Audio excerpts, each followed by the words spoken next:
سے شاید پیچھے سے تھوڑا سا شور آ رہا ہوگا آپ کو، جس کے لیے معذرت۔ انشاءاللہ آ جائیں آپ۔ نحمدہ و نصلی علی رسولہ الکریم، اما بعد، اعوذ باللہ من الشیطان الرجیم، بسم اللہ الرحمن الرحیم۔ آج روز اتوار اور بتاریخ 9 اکتوبر 2022 ہم اپنے ہفتہ وار درس کا آغاز کرتے ہیں۔ آج کا درس انشاءاللہ سورہ فاطر کے پہلے رکوع پر مشتمل ہوگا۔ میری مولانا خالد محمود صاحب سے گزارش ہے کہ وہ درس قرآن کا آغاز فرمائیں۔ اعوذ باللہ من الشیطان الرجیم، بسم اللہ الرحمن الرحیم۔ قل ان ضللت فانما اضل على نفسی فان اهتدیت فبما یوحی الی ربی انہ سمیع قریب۔ ولو ترى إذ فزعوا فلا فوت وأخذوا من مكان قريب وقالوا آمنا به وأنى لهم التناوش من مكان بعيد وقد كفروا به من قبل ويقذفون بالغيب من مكان بعيد وحیل بینہم وبین ما یشتہون کما فعل باشیاعہم من قبل انہم کانوا فی شک مریب۔ صدق اللہ العظیم وصدق رسولہ النبی الکریم۔ یا رب صل وسلم دائما ابدا ابدا علی حبیبک خیر الخلق کلہم۔ سبحانک لا علم لنا الا ما علمتنا انک انت العلیم الحکیم۔ محترم مکرم بھائیو، یہ آیات ہیں سورہ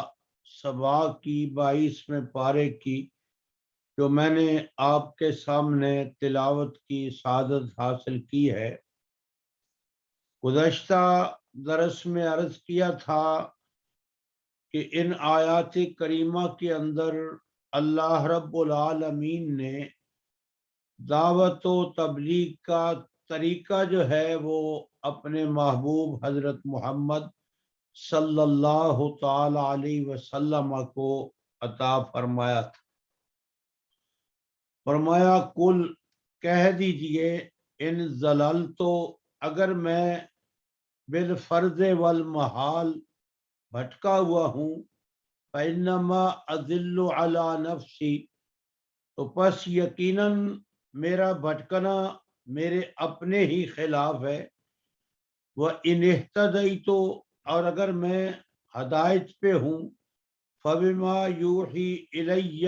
ربی بس بسبب اس کے کہ وحی کی جاتی ہے میری طرف میرے رب کی طرف سے، انہ سمیع قریب بے شک وہ سب کچھ سننے والا اور قریب ہے۔ اب اس آیت کریمہ کے اندر رب تعالی نے ارشاد فرمایا کہ میرے محبوب ان سے کہہ دیجئے کہ اگر بالفرض والمحال جس طرح تم کہتے ہو کہ اس حضرت محمد صلی اللہ تعالی علیہ وسلم نے اپنے آباء و اجداد کے دین کو چھوڑ دیا ہے اور یہ اپنے ان تمام لوگوں کو جو پہلے گزر چکے ہیں ان کے راستے سے ہٹ چکے ہیں، تو پھر بالفرض والمحال اگر ایسی ہی بات ہے تو پھر اس کا وبال، اس کا نقصان مجھے ہوگا اور میرے راہ حق سے ہٹنے کا نقصان اس کا تمہیں کچھ نہیں ہوگا، اس کا میں ہی ذمہ دار۔ اور یہ اس طرح کی ہی بات ہے جس طرح سورہ مومن کے اندر رب تعالی نے جناب موسیٰ علیہ السلام کی اس مرد مومن کی فرعون کے دربار میں جو دعوت تھی اس کا ذکر کیا ہے، تو اس کے اندر بھی یہی اسلوب اختیار کیا گیا۔ فرمایا وَقَالَ رَجُلٌ مُؤْمِنٌ مِّنْ آلِ فِرْعَوْنَ يَكْتُمُ ایمانہ، فرمایا اس مرد مومن نے جو فرعون کی قبیلے سے تھا، جو اپنے ایمان کو چھپائے ہوئے تھا، اَتَقْتُلُونَ رَجُلًا أَن يَقُولَ رَبِّيَ اللَّهُ، کیا تم قتل کرتے ہو ایک آدمی کو جو یہ کہتا ہے کہ میرا رب اللہ ہے؟ وَقَدْ جَاءَكُم بِالْبَيِّنَاتِ مِن رَبِّكُمْ، اور یقیناً وہ تمہارے پاس لایا ہے روشن دلائل، معجزات تمہارے رب کی طرف سے۔ وَإِن يَكُ كَاذِبًا فَعَلَيْهِ كَاذِبُهُ بالفرض والمحال، اگر وہ جھوٹ بول رہا ہے تو اس کے جھوٹ کا وبال اسی پر ہوگا۔ حالانکہ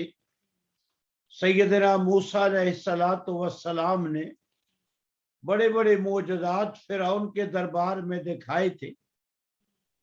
اور اندر سے وہ جانتے بھی تھے، ڈرتے بھی تھے جناب موسیٰ سے کہ یہ اللہ کے پیغمبر ہیں، اللہ کے رسول ہیں۔ جو بڑے بڑے معجزات، وہ ہاتھ کا سفید ہونا اور پھر وہ لاٹھی کا اژدہا بن جانا، اور پھر فرعونیوں پہ جو ہے وہ بار بار اللہ کی طرف سے آزمائش اور امتحان کا آنا، اور پھر ان کا کہنا جناب موسیٰ سے کہ دعا کرے ہم مان جائیں گے۔ تو اللہ تعالیٰ نے اس مرد مومن کی اس بات کو، یعنی جو اس نے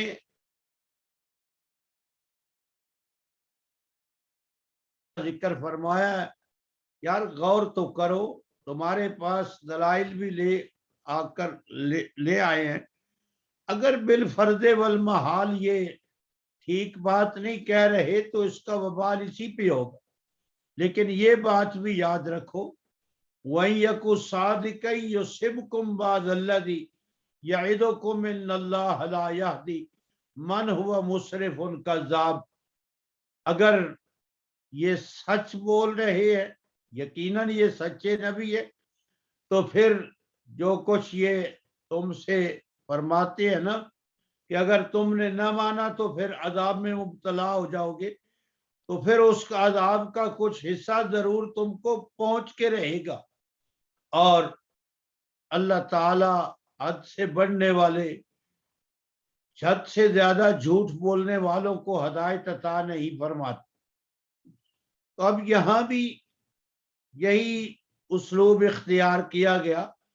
کہ اگر بالفرض والمحال جھوٹ کہتے ہیں تو جھوٹ کا وبال انہی پہ ہوگا۔ ہاں اگر یہ سچے ہیں، یقیناً سچے ہیں، تو پھر وہ عذاب جس کی بات تم کو یہ بتلاتے ہیں، اس کا عذاب کا کچھ حصہ اس سے تم بچ سکتے نہیں، تم اپنے بچاؤ کی کوشش کرو اور محنت کرو۔ اسی طرح رب تعالی نے سورہ یاسین کے اندر اس مرد مومن کی جو دعوت ہے، وہ لوگ جو انبیاء کو قتل کرنے کے درپے ہو گئے تھے، تو ان کے سامنے جو انہوں نے بات رکھی تو اس کا اسلوب بھی اسی طرح ہے۔ فرمایا وَمَا لِيَ لَا أَعْبُدُ الَّذِي فَطَرَنِي وَإِلَيْهِ تُرْجَعُونَ، کیا ہے مجھے، میں کیوں نہ عبادت کروں، بندگی کروں اس ذات کی جس نے مجھے پیدا کیا۔ یہاں شاہ عبد القادر علیہ رحمہ فرماتے ہیں کہ اس اللہ کے بندے نے اپنے اوپر بات لے کر جو ہے یہ بات کہی کہ مجھے کیا ہے، میں کیوں نہ اس کی بندگی کریں جس نے مجھے پیدا کیا، اور تم سب اور میں بھی اسی کی طرف پھر لوٹائے جائیں گے۔